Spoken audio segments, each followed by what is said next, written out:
While we certainly subscribe to the fact that public office holders should be accountable to society, it is, however, part of our creed as civil society organizations to be objective and encourage institutions that demonstrate good governance and transparency when the need arises, instead of being overbearing and critical on government's every move or being used as a tool to disrupt laudable initiatives to reform the public sector.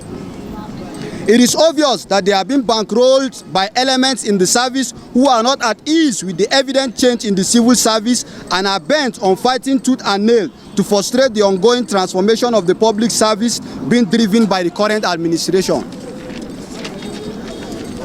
One would have expected the group to substantiate its rather very sensational and inciting claims with proof of alleged racketeering, corruption or abuse of office instead of ranting over unsubstantiated points. The Danesi Momo and his other puppets are strongly advised to desist from attempting to bring the nobility of civil society organizations to disrepute through their selfish and unprofessional conduct.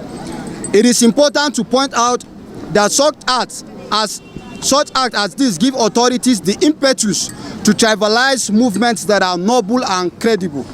Without holding brief for the administration and being a reputable member of the third sector of society, truth must be told of how the Nigerian civil service is witnessing rapid transformation and revived vigor. Momo, his cronies and sponsors should not forget that we have relatives and friends in the civil service and we are aware of the several innovative changes taking place. We can clearly see that the Federal Civil Service is being repositioned for effectiveness and efficiency. We have followed with keen interest how the Federal Executive Council approved the revised Public Service Rule, PSR 2021. Other laudable achievement of the Federal Civil Service under this administration includes training and retraining of civil servants, insurance cover for them because we have relatives who have benefited from the group life assurance. Innovations are taking place. The activities of ghost workers are being checked and stopped. The service is rapidly moving from an analog to a digital system. We are convinced that this time around, the administration of His Excellency President Muhammadu Buhari has put in place a leadership in the civil service that has a vision. It's sincere and means well for all civil servants. Look at the unprecedented initiatives and laudable plans in the civil service.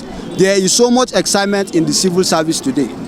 These achievements have been ignored by the so-called coalition because of the ulterior motives of their paymasters.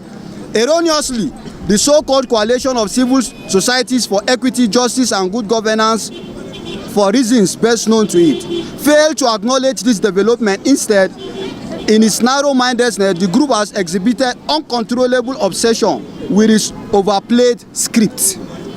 Also, how it is that an organization or group which claims to be abreast of issues in the civil service displays an unpardonable level of ignorance about the procedures for recruitment in the same service.